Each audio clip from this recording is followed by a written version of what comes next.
Hello guys, मैं यश अरोड़ा। तो आज हम पढ़ने हैं पॉलिटिकल साइंस का चैप्टर नंबर 1, पर्यावरण और प्राकृतिक संसाधन।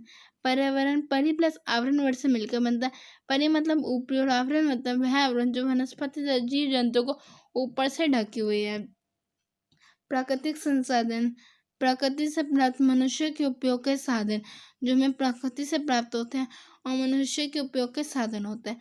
वर्तमान वैश्विक राजनीति में पर्यावरण का आज एक गंभीर समस्या चिंतन का विषय बनकर उभरा है, जिसका मुख्य कारण कृषि भाग की कमी, चारागाह मत्स्य भंडार का अपव्यय, जलीय प्रदूषण एवं जल की कमी, वनों की कटाई जिसके समाप्त होती जैव विविधता, ओजोन परत की हानि तथा समुद्र तटीय इलाकों में बढ़ता प्रदूषण है।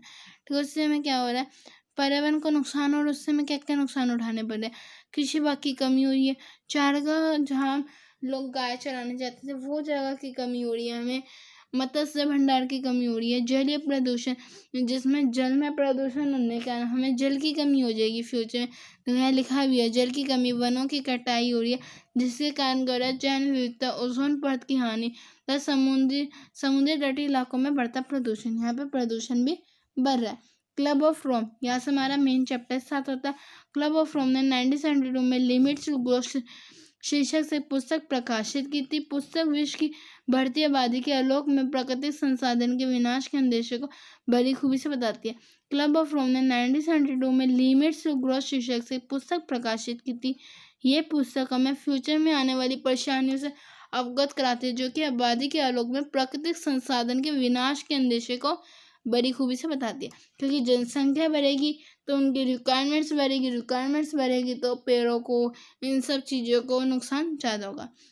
संयुक्त राष्ट्र संघ पर्यावरण कार्यक्रम UNEP सहित अनेक अंतर्राष्ट्रीय संगठनों ने पर्यावरण से जुड़ी समस्या पर सम्मेलन कर, ठीक है, ये जो UNEP और अनेक अंतर्राष्ट्रीय संगठनों ने पर्यावरण से जुड़ी समस्या पर अनेक सम्मेलन कराया तथा इस विषय पर ध्यान देने का कोशिश की है।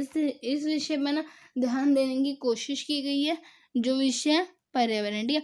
इस कोशिश का उद्देश्य पर्यावरण की समस्या पर अधिक कारगर और सुलझे पहलकदमियों की शुरुआत करना है, ठीक है। ये लोग चाहते हैं कि पर्यावरण में सुधार किया जा सके, इसलिए इतने सारे सम्मेलन किए गए। तभी से पर्यावरण वैश्विक राजनीति का मुख्य हिस्सा बन गया। तभी से क्या हुआ, पर्यावरण एक राजनीति का मुख्य हिस्सा बन गया। चलिए हम चलते हैं नेक्स्ट टॉपिक की। रियो सम्मेलन और पृथ्वी सम्मेलन, इन्हें दोनों नाम से जाना जाता है। 1982 में संयुक्त राष्ट्र संघ का पर्यावरण तथा विकास का सम्मेलन पर एक सम्मेलन ब्राजील के रियो डी जेनेरियो में हुआ। इस सम्मेलन इसे पृथ्वी सम्मेलन के नाम से जाना जाता है। इस सम्मेलन में 170 हजारों स्वयंसेवी संगठन तथा अनेक बहुराष्ट्रीय निगमों ने हिस्सा लिया। ये 1992 में किया गया था। पर्यावरण तथा विकास के मसले पर केंद्रित एक सम्मेलन था, जो कि ब्राजील के रियो डी जेनेरियो में हुआ था। ये हुआ था रियो डी जेनेरियो में। इसे पृथ्वी सम्मेलन के नाम से भी जाना जाता है। इस सम्मेलन में 170 देश, हजारों स्वयंसेवी संगठन तथा अनेक बहुराष्ट्रीय निगमों ने हिस्सा लिया। वैश्विक राजनीति के दायरे में पर्यावरण को लेकर बड़ी चेतना और इस सम्मेलन में एक ठोस रूप प्राप्त हुआ। इस सम्मेलन से 5 वर्ष पहले अवन कॉमन फ्यूचर शीर्षक से बटलर रिपोर्ट छपी थी, ठीक है। इस सम्मेलन में 170 देश, स्वयंसेवी संगठन, बहुराष्ट्रीय निगमों और ने हिस्सा लिया था। वैश्विक राजनीति के दायरे में पर्यावरण को लेकर बड़ी चेतना थी और इस सम्मेलन में हम देख सकते हैं। इस सम्मेलन से 5 वर्ष पहले अवन कॉमन फ्यूचर बटलर रिपोर्ट छपी थी। रिपोर्ट में सावधान किया गया था कि आर्थिक विकास के वर्तमान तौर तरीके आगे चलकर टिकाऊ साबित नहीं होंगे। जो वर्तमान में तौर तरीके है विकास करने के, आर्थिक विकास करने के, वो फ्यूचर में टिकाऊ साबित नहीं होंगे। इस रिपोर्ट में मेरी बात से अवगत कराया गया था। विश्व के दक्षिणी भाग में औद्योगिक विकास की मांग अधिक प्रबल है और रिपोर्ट में इस हवाले से चेतावनी दी गई थी कि रियो सम्मेलन में यह बात सामने आएगी कि संसार के अमीर और विकसित देश यानी उत्तरी गोलार्ध और गरीब तथा विकासशील देश यानी दक्षिण गोलार्ध पर्यावरण के विभिन्न एजेंडे के पैरोकार हैं। रियो सम्मेलन में यह बात सामने आएगी कि अमीर जो है यानी उत्तरी गोलार्ध के जो लोग हैं, उत्तरी गोलार्ध के देश जो है, और गरीब यानी विकासशील जो है दक्षिण गोलार्ध के वो विभिन्न एजेंडों के पैरोकार हैं। ठीक है। उत्तरी यानी अमीर जो विकसित देश है उनकी मुख्य चिंता है ओजोन परत में छेद तथा वैश्विक तापवृद्धि को लेकर के दक्षिणी देश आर्थिक विकास तथा पर्यावरण प्रबंधन के आपसी संबंधों को सुलझाने के लिए अधिक चिंतित है। ठीक है, वो इस बात को लेकर चिंतित है कि ओजोन परत में छेद हो रहा है, वैश्विक तापवृद्धि यानी ग्लोबल वार्मिंग बढ़ रही है, और वह दक्षिण देशों के साथ आर्थिक विकास और पर्यावरण प्रबंधन के आपसी संबंधों को सुलझाने के लिए अधिक चिंतित है, क्योंकि वो ग्लोबल वार्मिंग ये सब कम करना चाहते हैं। उन्होंने बहुत बढ़ाई है। और दक्षिण देशों का कहना है कि उन्होंने ज़्यादा नुकसान पहुंचाया, तो उनकी ज़्यादा जिम्मेदारी बनती है, उन्हें ज़्यादा जिम्मेदारी बनती है किस बात की? पर्यावरण को सही करने की। क्लब ऑफ रोम का परिणाम। क्लब ऑफ रोम का परिणाम क्या है?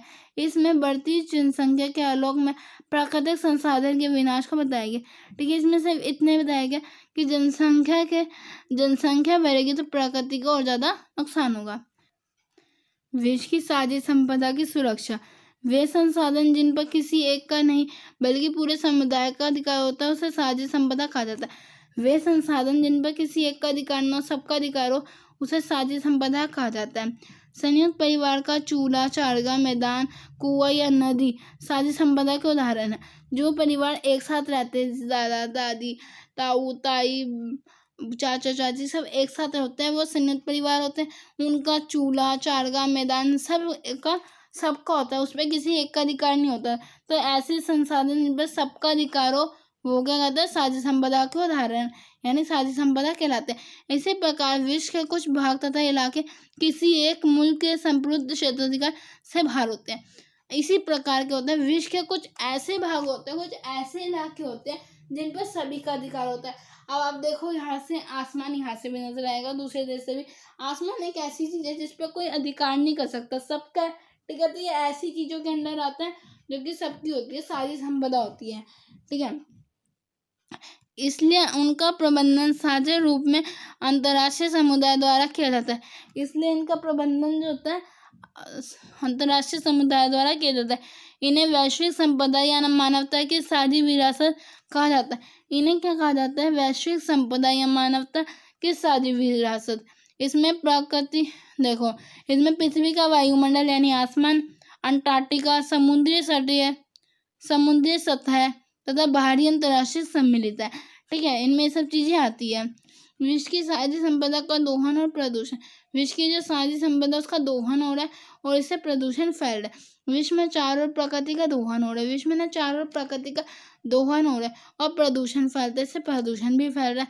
1980 के दशक के मध्य में अंटार्कटिका के ऊपर ओजोन परत में छेद की आँख खोल देने वाली घटना है। ठीक है, जो हमने ओजोन परत में छेद की घटना सुनी, ये जो घटना ना आँख खोल देने वाली है, ये हमें बता रही है, हमें चेता रही है कि फ्यूचर में कितने नुकसान झेलने पड़ सकते हैं सिर्फ पर्यावरण के चक्कर में। ठीक है, इसी प्रकार उत्तरी गोलार्ध दक्षिण गोलार्ध के देशों के प्रबंधन की ओर असमानता देखने को मिलती है। ठीक है, उत्तरी गोलार्ध और दक्षिण गोलार्ध में बहुत असमानता है। अमीरी गरीबी देख लो, वहाँ पे लोगों ने ज़्यादा पोल्यूशन फैलाया, यहाँ पे कम फैलाए गए हैं, बहुत कुछ चेंजेस है। ठीक है, बहुत असमानता है। धरती के वायुमंडल और समुद्र के समान महत्वपूर्ण मसला प्रौद्योगिकी और औद्योगिकी विकास का है। ठीक है, धरती के वायुमंडल में जो नुकसान हो रहा है ना, वो नुकसान की वजह ही क्या है? प्रौद्योगिकी, औद्योगिकी, जो हम वो फैक्ट्रीज लगा रहे हैं, ये सब कर रहे हैं, यही सब तो ओजोन परत को डैमेज कर रहा है। ठीक है, बाकी का नेक्स्ट पार्ट में। बाय।